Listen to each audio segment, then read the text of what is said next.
Isn't it odd how when we think of time travel and going back in time, we get concerned about making even the smallest wrong action because of the potential large consequences it'll have in the future? Like if we were to travel backwards through time, we might want to be extra careful about not bumping people while on the sidewalk.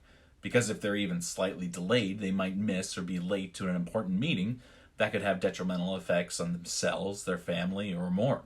Or maybe we would want to bump shoulders with someone to stop them from taking that one step that resulted in their accidental and premature death. My point is, when thinking about it in this context, we easily recognize just how big results can be that begin with the tiniest of actions. And yet, when thinking in terms of our present or future, it's a lot harder to think that way. What tiny decisions will you make today that will drastically alter your tomorrow, if alter is even the right word for it?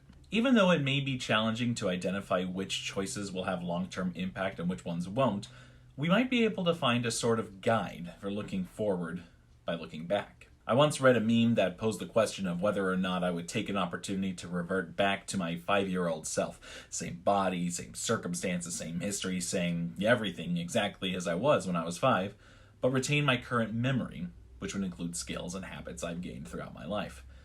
If I could go back to then, what would I do differently? Focusing just on my career as a musician, if I could go back, I would focus heavily on my keyboard skills and would make sure to practice diligently every day.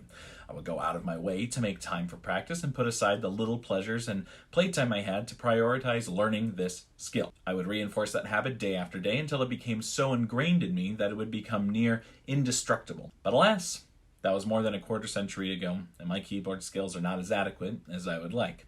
Several opportunities came and went because I just didn't have the skill set, and nothing can change that. If I could, I would. For me and my career choice, from beginning to end, the better my keyboard skills are, the better off I would be.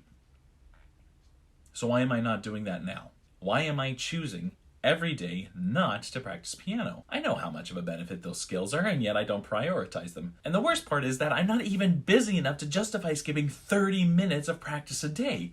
I'm just actively using my agency to do nothing.